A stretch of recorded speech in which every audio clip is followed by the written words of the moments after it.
Start करते हैं। इससे पहले वाले लेक्चर की फिर से क्लास 12 के लेक्चर रिकॉर्ड कर रहे हैं, ठीक है। और इससे पहले वाले लेक्चर में मैंने तुमको इलेक्ट्रिक फील्ड कैलकुलेट करना सिखाया था। अभी एक दो दिन ना लेक्चर्स में यही चलेगा, अलग अलग चार्ज के अरेंजमेंट के लिए हम क्या करेंगे, इलेक्ट्रिक फील्ड का वैल्यू कैलकुलेट करेंगे, ठीक है। अभी मैंने तुमको क्या क्या बता दिया है कि अगर एक पॉइंट चार्ज है तो उसके कारण फील्ड कैसे निकालते हैं, k/r² होता है, ठीक है। फिर मैंने तुमको बताया था कि अगर आर्क होता है तो आर्क में इलेक्ट्रिक फील्ड कैसे कैलकुलेट करना है, ये भी तुमको सिखा दिया है। अब आर्क के अलग अलग एप्लीकेशंस भी आपको याद रखना है। sin α/2, अल्फा का वैल्यू चेंज कर दो, ऐसा कुछ है 2k λ/r sin α/2। एग्जैक्टली मेरे को फॉर्मूला याद नहीं है, फॉर्मूला तुमको याद रखना है। अब अल्फा के अलग अलग वैल्यूज पुट करोगे तो उसके हिसाब से अलग अलग आंसर्स आएगा, ठीक है।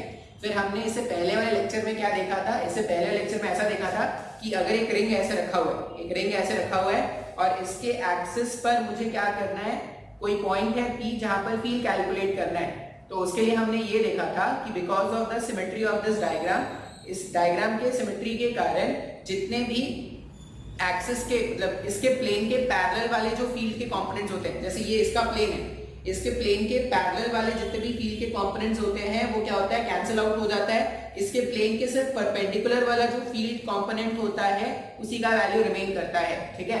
अब उसका वैल्यू कुछ k lambda 2πr divided by a² + x² to the power 3/2 ऐसा कुछ आया था। एग्जैक्टली मेरे को एकदम अच्छे से नहीं याद है फॉर्मूला, थोड़ा बहुत 2 प्लस माइनस कुछ उधर छूट सकता है। तो ये मैंने वो फॉर्मूला डिराइव कर दिया था। इसके बाद मैंने क्या किया था, एक फाइनाइट रॉड के कारण, मान लो एक ऐसा फाइनाइट रॉड है, चार्ज रॉड है, इसके कारण पॉइंट P पर हमें क्या करना है, फील्ड कैलकुलेट करना है। इस तरह का डायग्राम, एक ऐसा फाइनाइट रॉड है जिसका चार्ज पर यूनिट लेंथ कितना बताया गया, लैम्डा बताया गया है, और इससे x दूरी पर कोई पॉइंट था P जहां पर फील्ड कैलकुलेट करना था। अब यहां पर अगर आप देखोगे तो ये जो डायग्राम है, इस डायग्राम के अबव ये P जो है ना, ये P से यहां तक जो लाइन है जो भी है, ये इसको इक्वल हाफ में नहीं डिवाइड कर रहा है। मतलब यहां से यहां का लेंथ अलग है और यहां से यहां का लेंथ अलग है। अगर ये दोनों लेंथ अलग अलग है मतलब सिमेट्री नहीं हो रही डायग्राम की। अगर डायग्राम की सिमेट्री नहीं हो रही थी तो हमने क्या किया था, फील्ड का परपेंडिकुलर मतलब इस चार्ज डेंसिटी से परपेंडिकुलर फील्ड का परपेंडिकुलर कंपोनेंट इस तरफ फाइंड किया था और फील्ड का पैरेलल कंपोनेंट इस तरफ फाइंड किया था। फील्ड का परपेंडिकुलर कंपोनेंट अगर फाइंड करना होता है तो उसका फॉर्मूला होता है k λ/x sin θ1 + sin θ2, ठीक है। जहां पर ये θ1 और θ2 क्या है, इसके एंड्स ने, ये जो चार्ज रॉड था इसके एंड्स ने जो भी एंगल, इसके एंड्स ने क्या किया था, जो भी एंगल सबटेंड किया था पॉइंट P पर, उसको हमने θ1 और θ2 से लिखा है। अब याद रखना θ1 का घूमने का सेंस अलग है, θ2 का घूमने का सेंस अलग है। अगर θ1 और θ2 का घूमने का सेंस अलग था, इसलिए हमने लिमिट्स में θ2 को नेगेटिव रखा है और θ1 को पॉजिटिव रखा है। बात समझ में आ रहा है? देखो डेरिवेशन मैंने करा दिया है। डेरिवेशन बहुत ही रेयर चांसेस है कि एग्जाम में आएगा। बहुत ज्यादा आपको क्या करना है, डेरिवेशन से ज्यादा ये जो रिजल्ट्स आए हैं वो याद रखना है। रिजल्ट्स है E perpendicular k λ/x sin θ1 + sin θ2 और E parallel is k λ/x cos θ2 और माइनस cos θ1। ये आपको याद रखना पड़ेगा, ठीक है। अच्छा, अब एक तो हो गया ना, जैसे फिजिक्स में क्या है, एक तो हम क्या करते हैं, हम फॉर्मूलाज पढ़ते हैं, डेरिवेशंस पढ़ते हैं।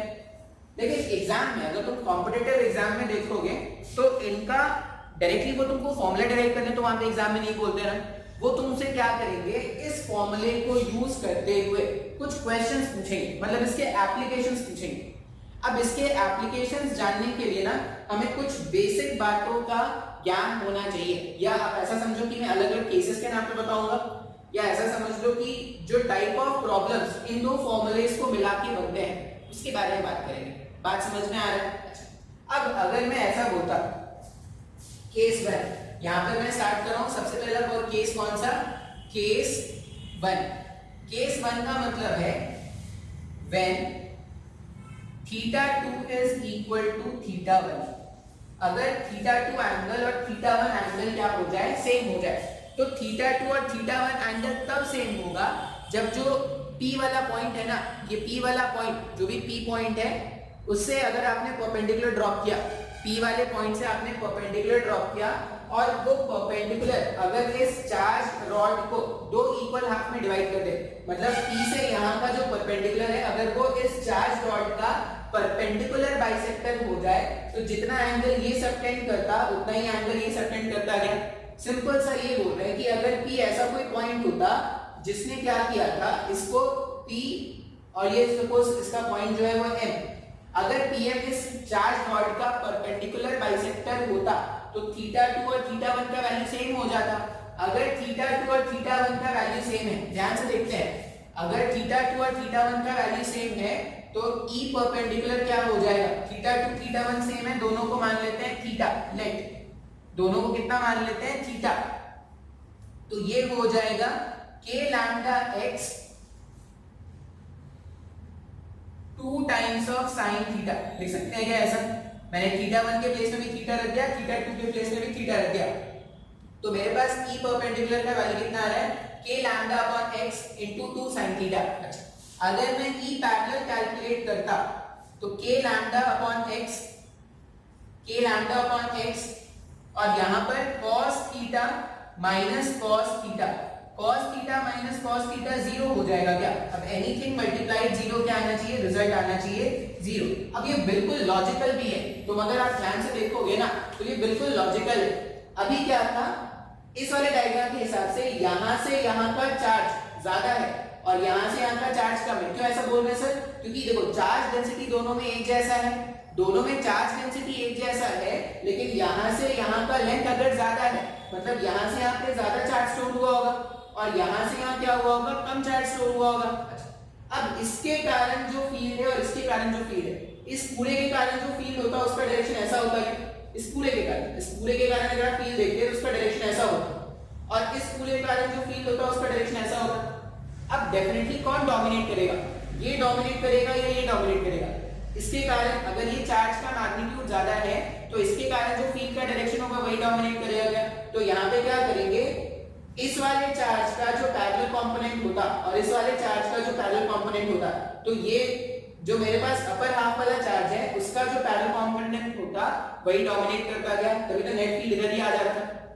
मुश्किल हो रहा है क्या, बहुत ही ध्यान से आपको समझना है। ये एप्लीकेशन, देखो फॉर्मूला जानना अलग बात है, एप्लीकेशंस करना अलग बात है। अगर आप फॉर्मूले का एप्लीकेशन नहीं कर पाओगे तो कोई मतलब नहीं है फॉर्मूला जानने का। हम क्या बोल रहे हैं कि अगर ये PM इसको सिमेट्रिकली डिवाइड नहीं करा, जैसे इस वाले डायग्राम के हिसाब से यहाँ से यहाँ का लेंथ अगर ज्यादा है मतलब यहाँ से यहाँ के कारण जो फील्ड क्रिएट होगा, ठीक है, इसको नाम दे देते हैं, मान लीजिए नाम है A और ये B। MB के कारण जो फील्ड डेवलप होगा और MA के कारण जो फील्ड डेवलप होगा, तो MB के कारण जो फील्ड डेवलप होगा वो ज्यादा स्ट्रांग होगा। अगर फील्ड ज्यादा स्ट्रांग है तो ऐसा बोल सकते हैं कि MB के कारण जो पैरेलल कंपोनेंट बनेगा, MB के कारण जो पैरेलल कंपोनेंट बनेगा वो ज्यादा स्ट्रांग होता। तो अगर MB के कारण पैरेलल कंपोनेंट ज्यादा स्ट्रांग था तो नेट फील्ड को डाउनवर्ड डायरेक्शन में दिखाया था क्या मैंने, बात समझ में आ रहा है।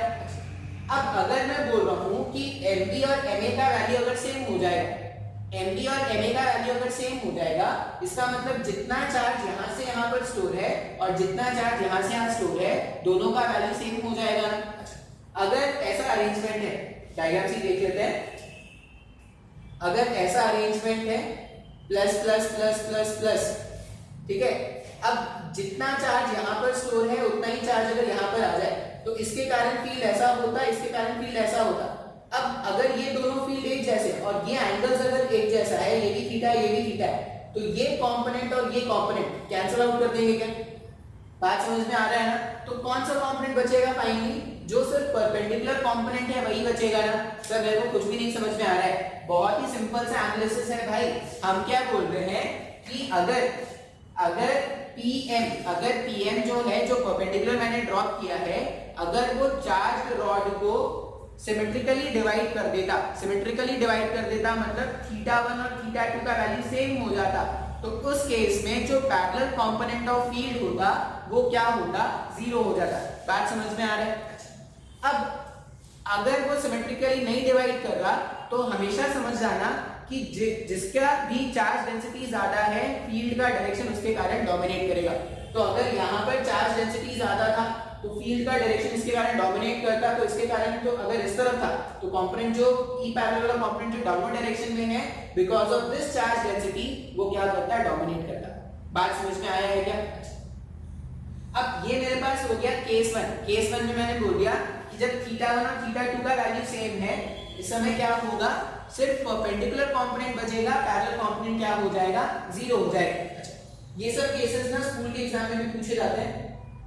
नेक्स्ट अगर मैं बात करूं केस नंबर 2, ठीक है, बहुत सारे केस देखते हैं भाई हमको आज। अभी एक दो दिन का जो लेक्चर है ना वो ऐसा ही लगेगा कि डेरिवेशन हो रहा है, ठीक है, लेकिन ये डेरिवेशन से ज्यादा इंपॉर्टेंट होगा इनका रिजल्ट।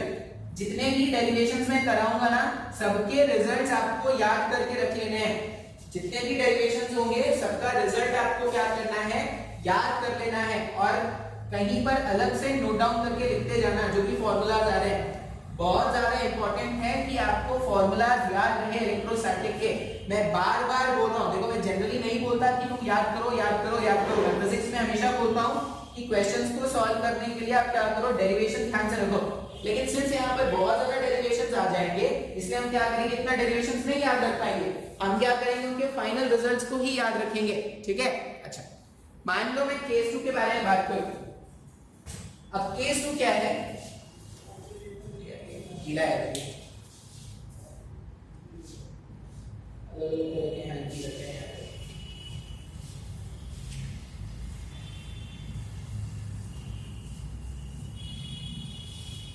ये ना फालतू का मैंने वीडियो का लेंथ बड़ा हो जाता है।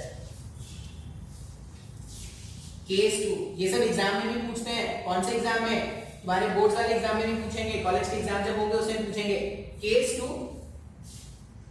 फॉर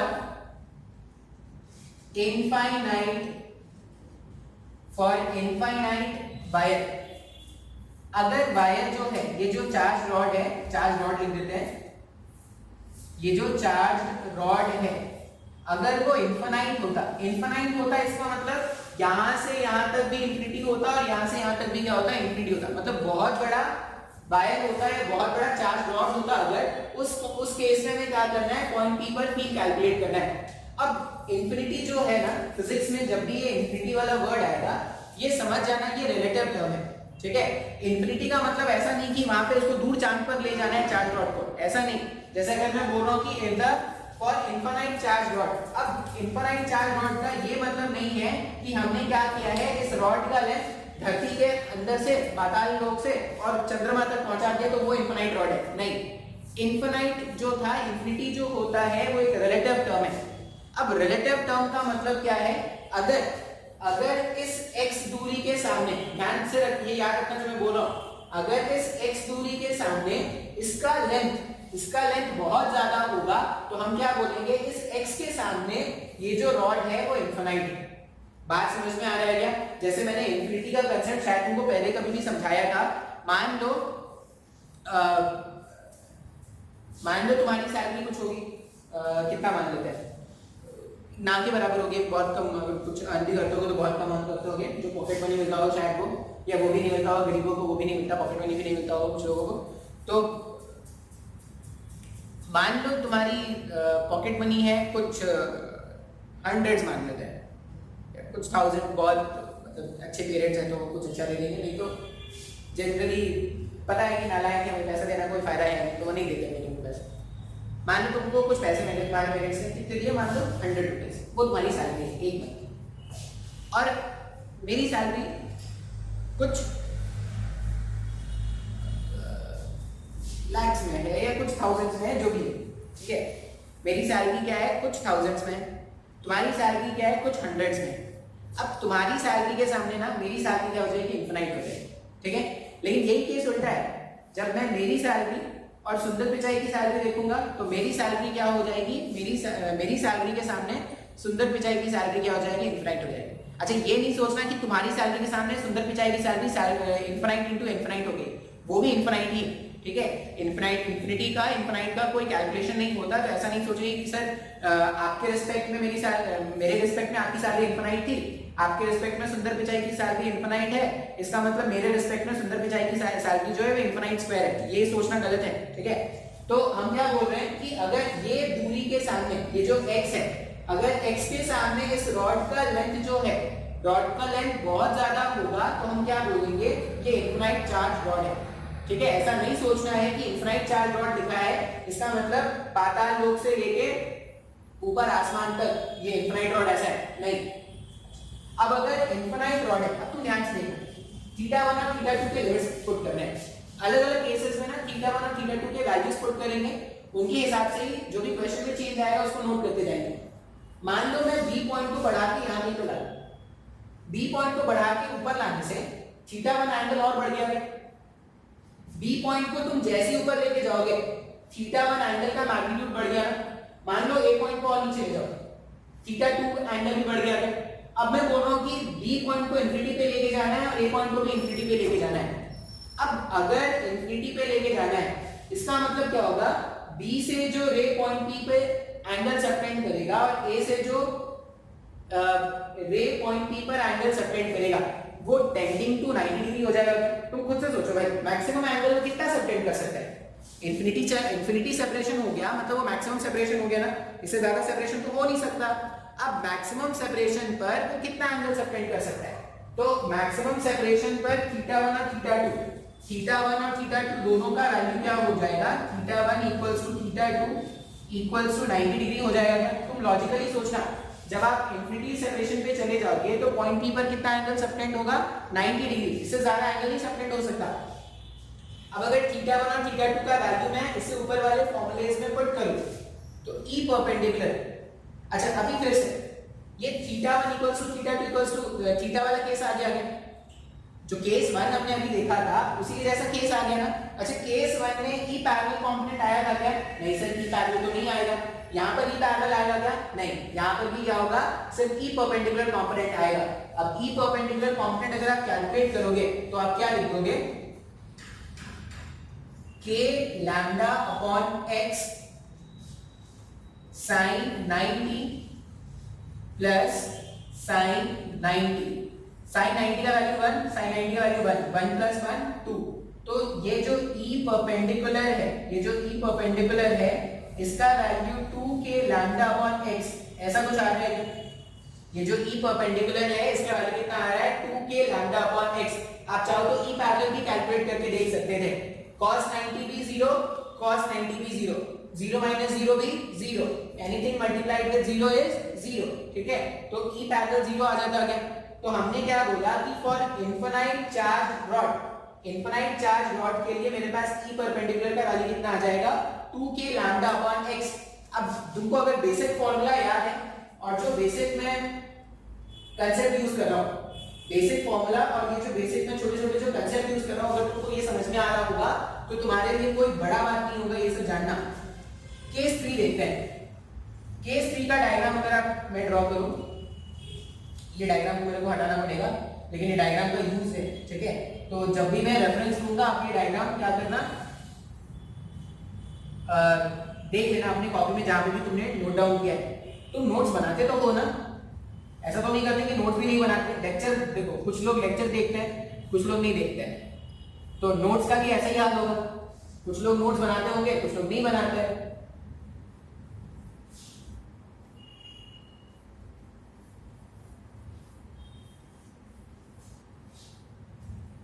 देखो स्टडीज करना ना इतना मुश्किल नहीं है यार जितना हम बना देते हैं। पढ़ाई करना बहुत ही आसान है, अगर तुम एक सीक्वेंशियल पैटर्न में पढ़ोगे ना तो बहुत ही आसान है भाई, लेकिन वही नहीं हो पाता है ना। हमेशा मैं बोलता हूँ कि हर दिन पढ़ाई करो, महीने में 4 दिन पढ़ लोगे, बोलोगे सर मैं तो 2-2 बजे तक रात को 4-4 बजे तक जाके पढ़ता था, वो नहीं होता सही तरीका पढ़ने का। सही तरीका होता है पढ़ने का कि तुम दिन में 12 बजे सो जाओ ना भाई, कोई दिक्कत नहीं है। दिन में मतलब वो रात में 12 बजे सो जाओ, लेकिन तुम ये इंश्योर कर दो कि तुमने 6 बजे से 12 बजे तक लगातार बैठ के पढ़ाई की, ठीक है। तो अगर तुम इतना इंश्योर कर पा रहे हो ना कि तुम पढ़ ले रहे हो हर दिन के हिसाब से, तो तुम्हारा सिलेक्शन कोई नहीं रोक सकता। तुम्हारा सिलेक्शन कौन रोकेगा? तो तुम ही रोक पाओगे। कोई टीचर, कोई थ्योरी, कोई बुक कुछ नहीं कर सकता अगर तुम चाह के भी नहीं पढ़ोगे तो। ठीक है, ये कभी मत सोचना कि जैसे अभी ना क्या मैंने देखा है, ट्रेंड चलता है आजकल बच्चों में ऐसा ट्रेंड चलता है, अरे ये नहीं समझ में आ रहा है, अच्छा वो उसका लेक्चर खरीद लो, अच्छा ये नहीं हो रहा है वो खरीद लो, ये कर लो वो कर लो। अरे खरीद लो ना भाई, तुम 1000 तरह की थ्योरीज खरीद लो, 1000 तरह की बुक खरीद लो, अगर तुमने एक बुक भी नहीं पढ़ा ना तो सब वेस्ट है, सब वेस्ट है।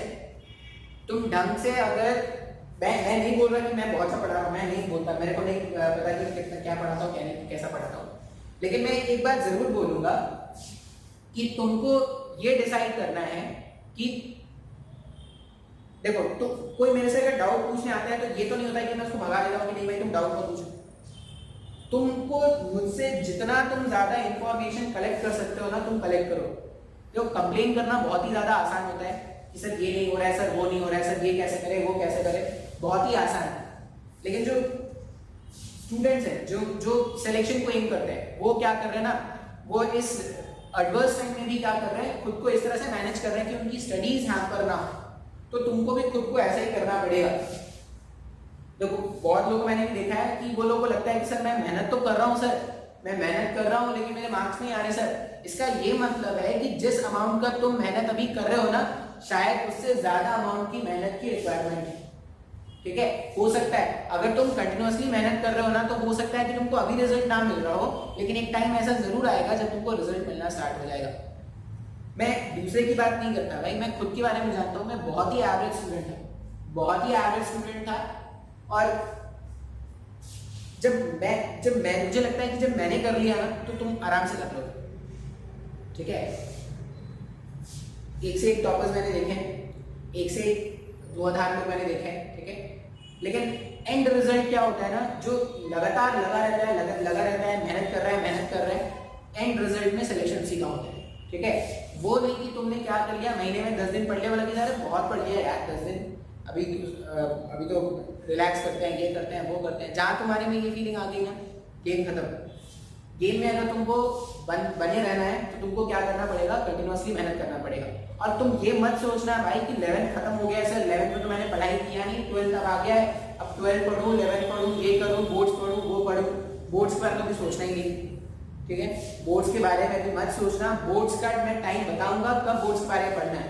ठीक है, अभी के लिए क्या करो, सिर्फ जो तुम्हारे 12th के लेक्चर्स चल रहे हैं वो ध्यान से पढ़ो, और 11th के लेक्चर्स अगर छूटे हैं तो वो एक दिन में नहीं होगा। ये कभी मत सोचना कि तुमने आज स्टार्ट कर दिया, तुम आज ही पूरा 11th का 11th जो भी बचा हुआ टॉपिक था वो तुम खत्म कर लोगे, नहीं। तुमने स्टार्ट किया है, उसमें टाइम लगेगा। किसी को 15 दिन लग सकता है, किसी को महीना भर लग सकता है, किसी को 6 महीने लग सकते हैं, किसी को साल भर भी लग सकता है।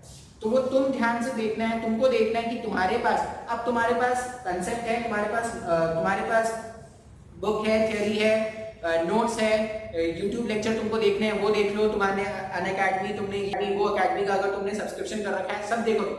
ठीक है, तुमको जो मन से आता है वो देखो, लेकिन सीखो। ये जितने भी टीचर्स यहाँ पे पढ़ा रहे हैं ना, सब इसी पर्पज से हैं कि जो स्टूडेंट्स हैं उनकी भलाई हो सके। नो डाउट टीचर्स की भी भलाई होती है, हमको भी पैसे मिलते हैं भाई, नो डाउट। लेकिन ये सारा जो भी है ना, जो भी मार्केट फैला हुआ है वो बस इसीलिए है कि जो टीचर्स होते हैं वो चाहते हैं कि बच्चे कुछ सीखें।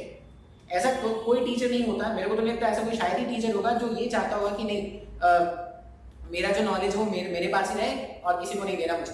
एक टीचर जो होता है ना वो अपना बेस्ट आपको डिलीवर करता है कि नहीं बच्चे को शायद इस तरह समझ में आ जाए, शायद कुछ और तरीके से समझ में आ जाए। ठीक है, तो तुमको जहां से अच्छा लग रहा है ना वहां से देखो, लेकिन देखो, पढ़ो, बहुत नेसेसरी है ये। ठीक है, बड़ी बड़ी बातें करने से कुछ नहीं होगा, ये छोटे छोटे एफर्ट्स लगाने से रिजल्ट आता है।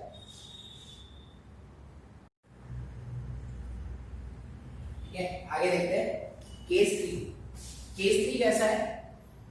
तो एक साइड से इन्फिनाइट मान लो रॉड जो है वो एक साइड से इन्फिनाइट है, और दूसरा पॉइंट P जो है वो यहाँ पर, फिर से ये दूरी कितनी x, ये लैम्डा है, पॉजिटिव चार्ज ऐसे डिस्ट्रीब्यूटेड है। अच्छा, पॉजिटिव नेगेटिव चार्ज से ये मत सोचना कि सर आप तो सिर्फ पॉजिटिव के करा लो। अगर पॉजिटिव चार्ज है तो फील्ड लाइंस बाहर निकलेंगे, मतलब फील्ड का डायरेक्शन बाहर की तरफ दिखा देना, और अगर नेगेटिव चार्जेस होंगे तो फील्ड का डायरेक्शन जस्ट ऑपोजिट दिखा देना, इनसाइड दिखा देना। अब ऐसा डायग्राम है केस 3 का ये डायग्राम है और पॉइंट P पर क्या करना है, फील्ड कैलकुलेट करना है।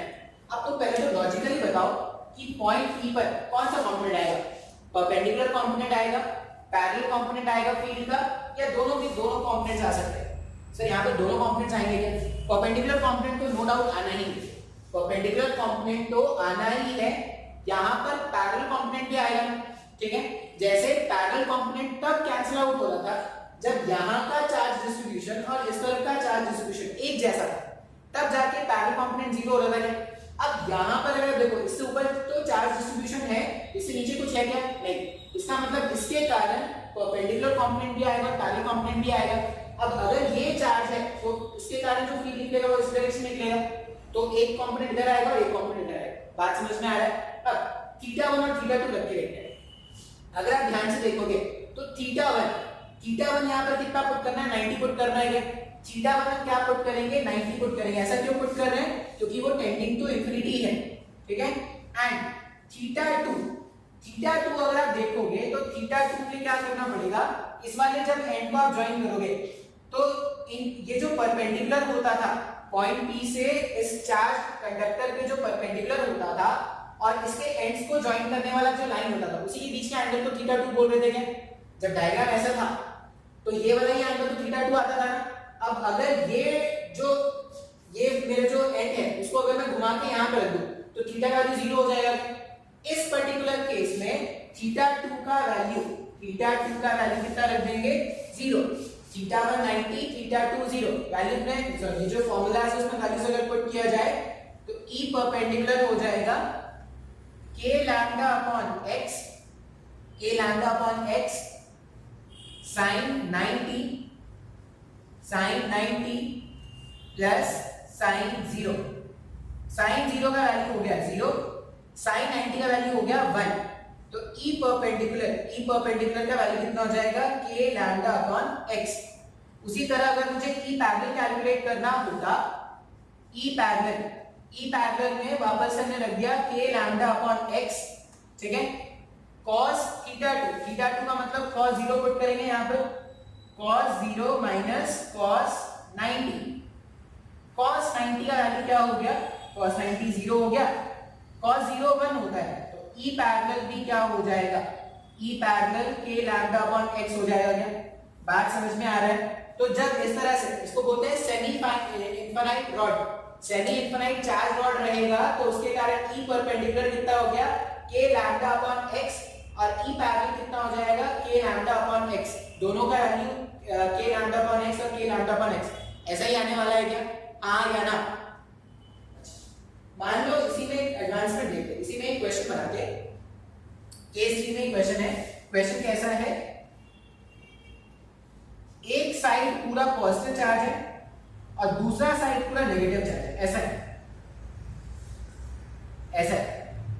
मतलब ये भी एक इनफिनाइट रॉड है लेकिन इससे ऊपर तक पॉजिटिव चार्जेस थे और ऐसा मान लो कि इससे नीचे कैसे हैं, नेगेटिव चार्जेस। ये डॉटेड लाइन का मतलब होता है इंफिनिटी को टेंड कर रहा है।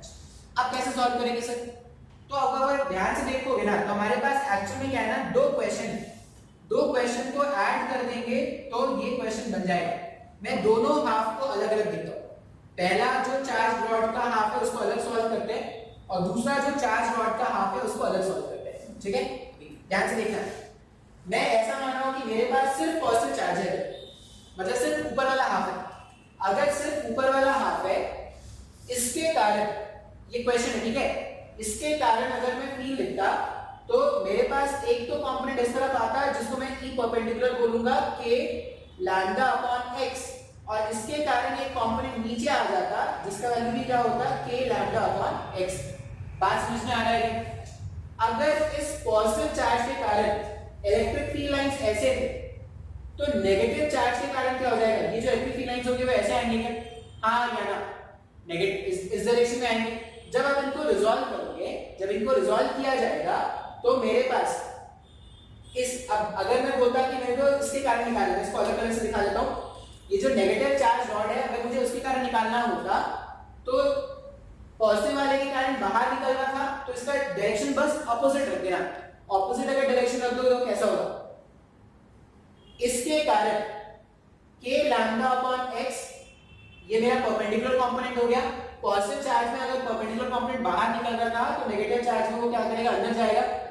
फिर इसके कारण अगर फील्ड का डायरेक्शन ऐसा कुछ बन रहा है तो उसका जो सेकंड कंपोनेंट होगा वो इधर आ जाएगा ना, k लैम्डा अपॉन x। हाँ या ना, बात समझ में आ रहा है? अब ये जो k लैम्डा अपॉन x और ये जो k लैम्डा अपॉन x है, ये दोनों इक्वल ऑपोजिट वेक्टर्स हो गए क्या? कैंसिल आउट कर देंगे। नेट रिजल्ट जो होगा वो k लैम्डा अपॉन x इसके कारण, k लैम्डा अपॉन x इसके कारण। तो मेरे पास इस तरह के क्वेश्चन अगर होता, इस तरह का क्वेश्चन अगर होता तो सिंपली क्या लिख देते, electric field at point P ये हो जाएगा 2k लैम्डा अपॉन x, और डायरेक्शन क्या है, जनरली इसमें i कैप j कैप दे रखते हैं, ये x एक्सिस है और ये y एक्सिस है, तो डायरेक्शन क्या हो जाएगा, माइनस j कैप लिख देंगे क्या? तो इस तरह से आंसर लिख देंगे। आई होप ये समझ में आया होगा। अब ये क्वेश्चन है उसके लिए बहुत ही आसान है, जिसको ये फॉर्मूला याद है। फॉर्मूला नहीं याद है तो पहले फॉर्मूला डिराइव करेगा, फॉर्मूला डिराइव करेगा फिर जाके वो कैलकुलेशन कर पाएगा। इसलिए मैं बोल रहा हूं कि फॉर्मूला याद रखना बहुत ज्यादा जरूरी है। अब ये मेरे पास कुछ इंपॉर्टेंट केसेस हो गए। अब इसमें और तरह के क्वेश्चन देखते हैं कि क्वेश्चन आते कैसे।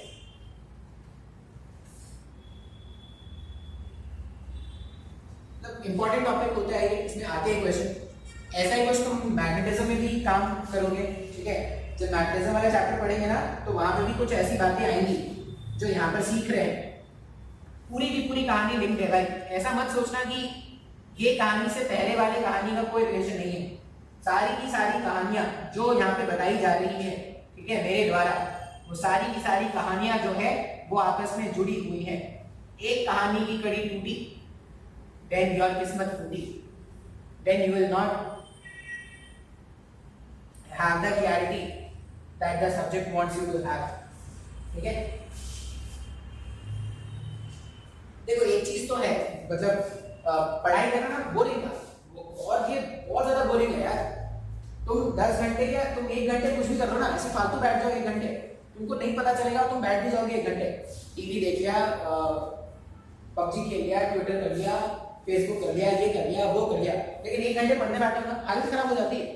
हालत खराब हो जाती, लगती है किस जमाने से बैठे हैं भाई, किस जमाने से बैठ के पढ़ रहे हैं। तो ये तुम्हारे साथ अकेले नहीं हो रहा है, सबके साथ हो रहा है, सबके साथ ऐसा हो रहा है, सब इसी में मैनेज कर रहे हैं। सब लाइफ में हर कुछ करो, लाइफ में हर कुछ करो, लेकिन एक प्रॉपर बैलेंस के साथ। और अगर तुम बैलेंस बनाना सीख गए ना, मैंने तुमको बताया था ना, ये माइंड जो है, हमारे माइंड में एक अलग लेवल का महाभारत चल रहा है।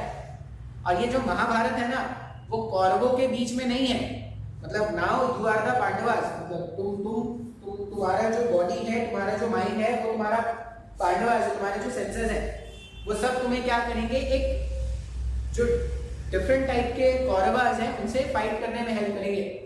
धर्म की लड़ाई है भाई, तुम्हारे धर्म की लड़ाई है, तुम्हारे करियर की लड़ाई है, और वो लड़ाई तुमको जीतनी है। कैसे जीत? अच्छा, कृष्ण कौन है सर यहाँ पर? तो कृष्ण कोई भी हो सकता है, कृष्ण कोई बाहर का आदमी भी हो सकता है, कृष्ण तुम्हारे अंदर से भी आ सकता है। सेल्फ मोटिवेशन बोलते हैं उसको, ठीक है, सेल्फ मोटिवेशन बोलेंगे। तो कृष्ण तुम्हारे अंदर भी हो सकता है, कृष्ण बाहर से भी आ सकता है, लेकिन जो बाहर से कृष्ण आएगा ना, उसका इम्पैक्ट इतना ज्यादा नहीं होता। जो तुम्हारे अंदर से कृष्ण डेवलप होगा ना, उसका इम्पैक्ट ज्यादा अच्छा है, ठीक है? तो ये लड़ाई है, हर कोई महाभारत खेल रहा है भाई अपने लाइफ में। तुम्हारे लिए अलग लेवल का महाभारत है, मेरे लिए कुछ अलग होगा। और ऐसा नहीं सोचना ना कि सर ये हो गया तो खत्म, बस मेहनत करना खत्म, नहीं, ये कभी मत सोचना भाई। लाइफ हमारी जो लाइफ है वो फेज में बटा हुआ है। हो सकता है कि जो अमाउंट ऑफ मेहनत अभी तुमको लग रहा है कि सर बहुत ज्यादा मेहनत करना पड़ रहा है, तुमने अगर अभी अच्छा खासा मेहनत कर लिया ना, तो आगे का लाइफ आसान हो जाएगा। आसान हो जाएगा इसका ये मतलब नहीं है कि तुमको आगे के लाइफ में कुछ करना ही नहीं है, बैठे रहना है, बैठे बैठे सब कुछ हो जाएगा। गलत सोचना है भाई। इस लाइफ का ये जो फेज है, यहाँ पे शायद जो मेहनत करना होता है स्टूडेंट वाले फेज में जो मेहनत करना अगर होता है, अगर तुमने वो मेहनत सही से कर लिया, तो जो बाकी का लाइफ है ना वो आसान हो जाएगा, उसमें थोड़ा कम मेहनत पे भी काम चल जाएगा। लेकिन तुमने अगर अभी जो स्टूडेंट वाला फेज है वहां पे तुमने अगर बकैती कर ली, तुमने वहां पे अगर ढंग से मेहनत नहीं किया, आगे फर्क पड़ेगा, ठीक है? लाइफ आपसे स्ट्रगल करवाना चाहती है, कुछ भी आपको फ्री में नहीं मिलने वाला, ठीक है? You have to earn it. Life में हर चीज, खुशियां जो होती है ना, खुशियां जीतनी पड़ती है, खुशियां कमानी पड़ती है, कोई फ्री में नहीं दे के जाता कुछ। ये फॉर्मूलाज था, इसमें अलग अलग क्वेश्चन देख रहे थे। मान लो सिंपल सा क्वेश्चन कैसा हो सकता है, सबसे सिंपल क्वेश्चन ऐसा मान लो ये पॉइंट पी है, नेगेटिव चार्ज रख देते हैं, बहुत पॉजिटिव पॉजिटिव खेल दिया। यहां से दूरी मान लो कितना है, 10 सेंटीमीटर का दूरी है। ये जो एंगल था वो था 60 डिग्री, और ऐसा मान लेते हैं ये जो एंगल है वो है 30 डिग्री, और ये जो एंगल है उसको मान लेते हैं 60 डिग्री। बात समझ में आ रहा है? अब अपने को क्या करना है, पॉइंट पी पर नेट फील्ड कैलकुलेट करना है इन वेक्टर फॉर्मेट। पॉइंट पी पर नेट फील्ड कैलकुलेट करना है वेक्टर फॉर्मेट में। ये बोला गया एक्स एक्सिस, ये बोला गया है वाई एक्सिस। इसमें चार्ज डेंसिटी कितना है, लैम्डा ही है, माइनस जो भी होगा माइनस में होगा चार्ज डेंसिटी। अब सॉल्व करते हैं। अब सबसे बड़ा डाउट था कि सर थीटा 1 थीटा 2 किसको लिया है? तुम थीटा 1 थीटा 2 कुछ भी ले लो ना, इसको कोई फर्क नहीं पड़ेगा, क्योंकि ये तो प्लस में एडिशन में, इसको फर्क पड़ना स्टार्ट हो जाएगा। इसको फर्क पड़ना स्टार्ट हो जाएगा यहां पर ई पैरेलल का वैल्यू आ रहा है cos theta 2 minus cos theta 1। ठीक है, जनरली ऐसा करते हैं, थीटा 2 जो छोटा वाला एंगल होता है ना उसको थीटा 2 मान लेते हैं। ऐसा क्यों कर रहे हो सर? क्योंकि अगर तुम थीटा 2 छोटा वाला एंगल मान लोगे ना, जैसे इस वाले केस में 30 डिग्री और 60 डिग्री, cos 30 का वैल्यू कितना होता है, cos 30 और cos 60, यही तो आएगा ना हमारे पास। cos 30 का वैल्यू कितना है, cos 30 is √3/2, जो अप्रोक्सीमेटली कितना है, √3 मतलब 1.73 डिवाइडेड बाय 2, 1.73 डिवाइडेड बाय 2 0.8586 ऐसा लिख सकते हैं। cos 60 कितना होता है, हाफ होता है, इसका अप्रोक्सीमेटली कितना लिख सकते हैं, 0.5। बात समझ में आ रहा है? तो जनरली अब अगर मैं थीटा 2 छोटा एंगल ले लूं, जैसे cos 30, उसका वैल्यू 0.85, 0.85 माइनस 0.5, इसका मतलब ये वैल्यू पॉजिटिव आ जाएगा। बात समझ में आ रहा है? तो जनरली ऐसा करते हैं कि जो छोटा एंगल होता है उसको थीटा 2 ले लेते हैं, और जो बड़ा एंगल होगा उसको क्या करेंगे, थीटा 1 ले लेंगे। ठीक है, अब इस केस में अगर मुझे फाइंड करना है, अब तुम खुद से सोचना, लॉजिकली तुम लॉजिकली सोचना कि नेट फील्ड का जो डायरेक्शन होगा वो किस तरफ होगा, परपेंडिकुलर कंपोनेंट। अगर ये नेगेटिव चार्ज है, अगर ये नेगेटिव चार्ज है तो परपेंडिकुलर कंपोनेंट जो है वो तो इस तरफ आना है अनडाउटेडली। अनडाउटेडली इलेक्ट्रिक फील्ड का जो परपेंडिकुलर कंपोनेंट होगा वो इस तरफ आएगा। ये बात तो समझ में आ रहा है?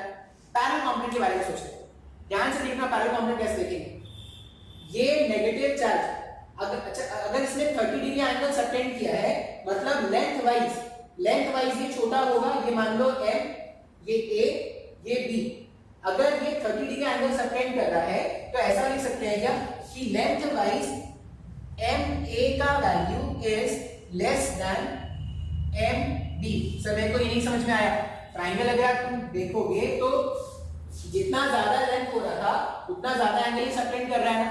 अगर इसने 30 सबटेंड किया है, इसने 60 सबटेंड किया है, ऐसा अगर एंगल से सबटेंड किया है, इसका मतलब क्या होगा, यहाँ पे जो चार्ज डिस्ट्रीब्यूशन है, यहाँ पे जो चार्ज डिस्ट्रीब्यूशन है वो कम है।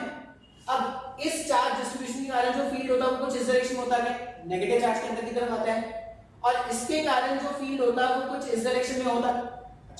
कौन सा फील्ड ज्यादा स्ट्रांग होगा, इसके कारण फील्ड ज्यादा स्ट्रांग है या इसके कारण ज्यादा फील्ड स्ट्रांग है?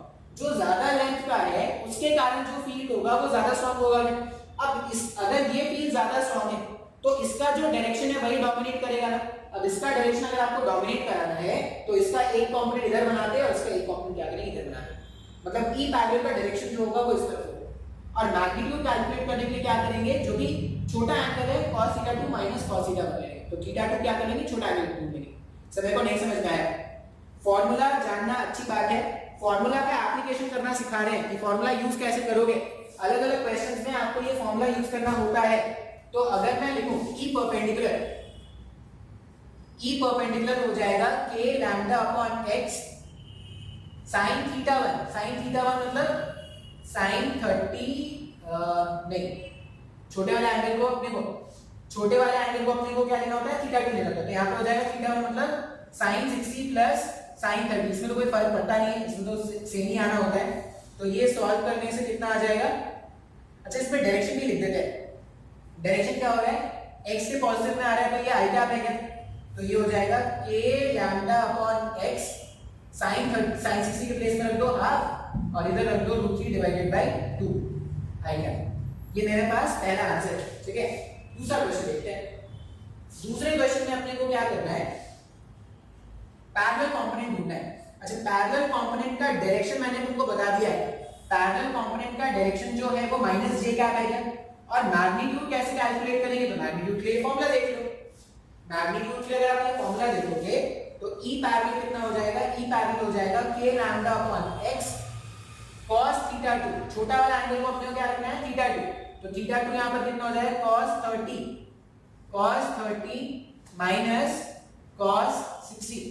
जब आप इसको सिंपलीफाई करोगे तो ये हो जाएगा। अच्छा, डायरेक्शन क्या रखना है, माइनस में जे कैप रखना है क्या डायरेक्शन, तो ये हो जाएगा minus k lambda upon x cos 30 का वैल्यू कितना होता है, cos 30 इज √3/2, मतलब √3 - 1 डिवाइडेड बाय 2 जे कैप। ये मेरे पास ई पैरेलल कंपोनेंट है। दो क्वेश्चन, दोनों क्वेश्चन में थीटा 1 थीटा 2 कैसे सिलेक्ट करना है ये ध्यान रखना है। और डायरेक्शन के लिए क्या करेंगे, लॉजिकली अप्लाई करना स्टार्ट करेंगे। पहले तो ये देखेंगे कि किस तरफ चार्ज डिस्ट्रीब्यूशन ज्यादा है। जिस तरफ भी चार्ज डिस्ट्रीब्यूशन ज्यादा होगा उसके कारण क्या करना, फील्ड को डोमिनेटिंग दिखा देंगे। अब इसमें एक छोटा सा क्वेश्चन वहां पर छूट गया था, आज के लेक्चर में एक छोटा सा क्वेश्चन था वो छूट गया, उसको यहाँ पे कंप्लीट कर लेते हैं, ठीक है। ये कर लेंगे तो ऑलमोस्ट ये जो टॉपिक है वो कंप्लीट हो जाएगा। ऐसा क्वेश्चन होता है, क्वेश्चन में क्या है, एक रॉड है ऐसा, चार्ज रॉड, ठीक है। इसको सीधा बनाना था यार, ऐसा बना दो, एक चार्ज रॉड बना दिया, ऐसा सीधा सीधा लग रहा है। अब इस चार्ज रॉड पे पॉजिटिव चार्ज ऐसे इवनली डिस्ट्रीब्यूटेड है और ये बोला गया है कि इसका चार्ज डेंसिटी कितना है, लैम्डा है। एक पॉइंट है P, यहां पर इस पॉइंट P पर मुझे क्या करना है, नेट फील्ड कैलकुलेट करना है because of this charge rod. ये जो चार्ज रॉड है, इस चार्ज रॉड के कारण मुझे क्या करना है, पॉइंट P पे नेट फील्ड कैलकुलेट करना है। इसको मैं डॉटेड लाइन से दिखा देता हूँ। डॉटेड बनाने के लिए इसको क्या करते हैं, ऐसा बन देते हैं, ठीक है। इस तरह से ये डॉटेड हो जाएगा, ऐसा मैंने डॉटेड लाइन बना दिया। अच्छा, और क्या गिवन है हमें ये गिवन है कि यहां से यहाँ की जो दूरी है, ये जो डिस्टेंस है, परपेंडिकुलर डिस्टेंस, ये बताया गया है। मैं डॉटेड लाइन ऐसे बना सकता हूँ क्या, ऐसे ही बना सकता हूँ। ये जो परपेंडिकुलर डिस्टेंस है वो कितना दिया गया है, x का दिया गया है, ठीक है। और इस फील्ड के कारण, ये जो चार्ज डिस्ट्रीब्यूशन है, इसके कारण मुझे P पॉइंट पर नेट फील्ड क्या करना है, कैलकुलेट करना है। अब अगर आप ध्यान से देखोगे तो, अच्छा, और मुझे कुछ एंगल्स भी पता है। यहाँ पर क्या क्या एंगल पता है, ये एंगल जो है और ये एंगल जो है, दोनों कितना है, 30 डिग्री का मेंशन्ड है। मतलब ये जो एंगल है वो भी 30 डिग्रीज का है और ये जो एंगल है वो भी 30 डिग्रीज का है, ऐसा क्वेश्चन में गिवन है। अब कैलकुलेट करना है, क्वेश्चन में ये पूछा गया है, find net field, find net field at point P। Point P पर क्या करना है, नेट फील्ड अपने को कैलकुलेट करना है। अब पॉइंट P पे नेट फील्ड कैलकुलेट करने के लिए क्या करते हैं, हम जानते हैं कि जो फील्ड होगा, फील्ड का डायरेक्शन कुछ तो ऐसा आने वाला है। जो फील्ड होगा, फील्ड का डायरेक्शन कुछ तो ऐसा आएगा। ये जो मेरे पास चार्ज रॉड है उसके कारण फील्ड ऐसा आएगा, और इसको जब मैं कंपोनेंट में रिजॉल्व करूंगा तो मेरे पास क्या हो जाएगा, ये जो फील्ड है, इस फील्ड का एक कंपोनेंट इस साइड आ जाएगा जो परपेंडिकुलर कंपोनेंट है, और एक कंपोनेंट इस तरफ आ जाएगा जो पैरेलल कंपोनेंट है, ठीक है। एक कंपोनेंट इस तरफ, एक कंपोनेंट इस तरफ। अगर मैंने इसको रिजॉल्व कर दिया तो अब मुझे ये ई परपेंडिकुलर और मुझे ये ई पैरेलल, इनका क्या करना है, वैल्यूज कैलकुलेट करना है, ठीक है। अब सारा का सारा खेल थीटा 1 और थीटा 2 का है। अगर मुझे फॉर्मूला, जैसे जो फॉर्मूलाज होता है, ई परपेंडिकुलर का फॉर्मूला होता था, ई परपेंडिकुलर इक्वल्स टू के lambda upon perpendicular separation. Perpendicular separation अभी भी x है ना, के lambda upon x sine theta 1 plus sine theta 2, ठीक है। देखो, परपेंडिकुलर कंपोनेंट जब भी कैलकुलेट करोगे तो यहाँ पे साइन थीटा आता है। साइन थीटा भी परपेंडिकुलर और हाइपोटेनस का रेशियो होता है। तो यहाँ पे परपेंडिकुलर है, यहाँ पे परपेंडिकुलर जैसा टर्म आ रहा है, तो ये याद रखने का ट्रिक हो सकता है। ई पैरेलल अगर मुझे कैलकुलेट करना है तो ई पैरेलल का फॉर्मूला होता था k lambda upon x cos theta 2 minus cos theta 1। अब तुमने थीटा 2 और थीटा 1 का वैल्यूज अगर सही से रख दिया ना तो तुम्हारा आंसर आ जाएगा, क्योंकि ये सब तो पता ही है, k लैम्डा अपॉन x तो हमें पता ही है। अच्छा, इससे पहले वाला जो क्वेश्चन हमने जो सॉल्व किया था वो ऐसा था, ये रॉड है और यहाँ पे क्या करना था, अपने को फील्ड कैलकुलेट करना था। इसको ऐसे ज्वाइन किया था, इसको ऐसे ज्वाइन किया था, ऐसे ज्वाइन किया था, यहाँ पर थीटा 1 मानते थे और यहाँ पर थीटा 2 मानते थे। और जनरली क्या बोल रहे थे, थीटा 2 जो होगा वो स्मॉलर एंगल होना चाहिए था, ऐसा हम बोल रहे थे, जो स्मॉलर एंगल होगा वो क्या होगा, थीटा 2 होना चाहिए। इस तरह का डायग्राम इससे जस्ट पहले वाला क्वेश्चन था। अभी इस तरह के अगर डायग्राम्स आपको मिलेंगे, अगर आपको इस तरह के डायग्राम्स मिलेंगे तो आपको बस थोड़ा सा चेंज करना है। क्या चेंज करना है, आपने जब डेरिवेशन देखा था, जब हमने डेरिवेशन किया था ना, ऐसा ये रॉड था और यहाँ पे अगर पॉइंट है, इसको ऐसा ज्वाइन कर दो, इसको ऐसा ज्वाइन कर दो, इसको ऐसा ज्वाइन कर दो, यहाँ पर पॉइंट P था। तो हम क्या करते थे, इस परपेंडिकुलर से इस तरफ जाके एक एंगल मेजर करते थे, परपेंडिकुलर से पहले वाले एंड को ज्वाइन करने वाला लाइन पॉइंट P तक, ये लाइन और परपेंडिकुलर के बीच का जो एंगल होता था उसको थीटा 1 बोलते थे। उसी तरह थीटा 2 कैलकुलेट करने के लिए ऑपोजिट डायरेक्शन में घूमना पड़ता था ना, मतलब अगर एक का सेंस ऑफ रोटेशन ऐसा रखा है तो दूसरे का सेंस ऑफ रोटेशन क्या रख रहे थे, जस्ट ऑपोजिट रखते थे। अब ये बात को आपको ध्यान रखना होगा इस तरह के कैलकुलेशन में। अब देखो कैसे, मैं थीटा 1 लिख रहा हूं, थीटा 1 अगर मेरे को लिखना है तो थीटा 1 के लिए क्या करेंगे, ये परपेंडिकुलर है, यहां से घूमना स्टार्ट करेंगे और कब तक घूमेंगे, जब तक मुझे पहले वाले पॉइंट से पॉइंट P तक ज्वाइन करने वाला लाइन नहीं मिल जाता। तो मैं जब यहां से यहां ऐसे घूमूंगा तो मुझे कितना घूमना पड़ रहा है, 60 डिग्री घूमना पड़ रहा है क्या। इसका मतलब थीटा 1 का वैल्यू कितना है, 60 डिग्रीज का है। थीटा 1 जो है उसका वैल्यू कितना है, 60 डिग्रीज का। बात समझ में आ रहा है, बिल्कुल इसको रेफरेंस लेते हुए थीटा 1 मैंने लिख दिया। अब थीटा 2 के लिए मुझे ऑपोजिट डायरेक्शन में घूमना होता है, तो थीटा 2 के लिए क्या करते हैं, ऑपोजिट सेंस में घूमना स्टार्ट करते हैं। मिल रहा है क्या अपने को एंड, नहीं मिल रहा है, जब तक नहीं मिलेगा तब तक घूमते रहेंगे, घूमते रहेंगे, घूमते रहेंगे, घूमते रहेंगे, फाइनली मैं घूम के यहाँ पे आ गया, ये मिल गया क्या मुझे दूसरा एंड। अब अगर आप देखोगे तो ये पूरा जो एंगल फॉर्म हुआ है, अगर ये एंगल 30 था तो ये पूरा जो एंगल फॉर्म हुआ होगा वो कितना हो जाएगा, 330 हो जाएगा क्या। तो मेरे पास थीटा 2 का वैल्यू जो आ रहा है वो 330 होगा। अब तुम बोलोगे सर आपने तो पहले बताया था कि जो छोटा एंगल होना है उसको 330 लेना है, ठीक है, वो तब लेना, छोटा एंगल तब लेना जब वो क्या होगा, अक्यूट होंगे। जब एंगल्स अक्यूट होंगे तो जो छोटा एंगल होता है उसको क्या कर लेना आप, थीटा 2 मान लेना, ठीक है। रेस्ट अदर केसेस अगर होंगे तुम्हारे पास तो आप क्या करना है, सेंस ऑफ रोटेशन पे ध्यान रखना। अगर एक सेंस ऑफ रोटेशन से यहाँ तुम को थीटा 1 मिला है तो आप क्या कर सकते हो, ऐसे घूम के इसको थीटा 2। और अगर आपको डाउट हो, अगर आपको लग रहा है कि नहीं सर मेरे को तो वही वाला कंसेप्ट समझ में आया था, तो आप अगर आप ध्यान से देखोगे तो देखो मेरे को यहाँ से यहाँ अगर मेरे को 330 घूमना पड़ रहा है तो यहाँ से यहाँ कितना होता है, 30 होता क्या। ये जो 330 डिग्री है इसको मैं माइनस में 30 भी लिख सकता हूँ क्या। अब माइनस क्यों बोल रहा हूँ, क्योंकि ऐसे घूमना है एक्चुअल में, अगर मैं ऐसे घूमता तो माइनस लगा देते क्या, तो आप ना थीटा 2 के प्लेस में -30 भी रख दोगे तब भी आंसर आ जाएगा। सर -30 कैसे रखा, -30 आपने, मैंने क्या किया, यहाँ से यहाँ ऐसे डायरेक्टली घूम लिया। अब यहाँ से यहाँ जब मैं डायरेक्टली घूम लूंगा तो ये क्या हो जाएगा, मुझे ऐसे घूमना चाहिए था, मैंने ऐसा घूम लिया, इसलिए मैंने क्या कर दिया, एक माइनस के साथ उसको प्लेस कर दिया। अब अगर आप मैग्नीट्यूड वाइज देखोगे तो देखो ये 60 है और ये -30, तो मैग्नीट्यूड वाइज अभी भी ये क्या है, थीटा 2 हमारे पास छोटा आ रहा है क्या, तो आप इस तरह से भी मान सकते हो। या याद रखना कि अगर ऐसा डायग्राम है तो थीटा 1 थीटा 2 में थीटा 2 छोटा एंगल लेना है, और अगर इस तरह का डायग्राम होगा तो थीटा 1 और थीटा 2 जिसमें ऑपोजिट, मतलब अगर थीटा 1 में इस तरह से घूमे तो थीटा 2 में ऑपोजिट सेंस में घूम लेंगे, ठीक है। तो अगर मैं थीटा 1 और थीटा 2 का वैल्यू सब्स्टिट्यूट कर दूं ना अब तो मेरे को आंसर मिल जाएगा। अब कहां पे सब्स्टिट्यूट करते हैं, इसको खाली कर देते हैं जगह। अगर मुझे ई परपेंडिकुलर कैलकुलेट करना होता तो क्या करते, के लैम्डा अपॉन एक्स पुट करते, यहाँ पे आ जाता है साइन थीटा 1, साइन थीटा 1 के प्लेस में आ जाएगा साइन 60 प्लस साइन 330, ठीक है, साइन 60 प्लस साइन 330।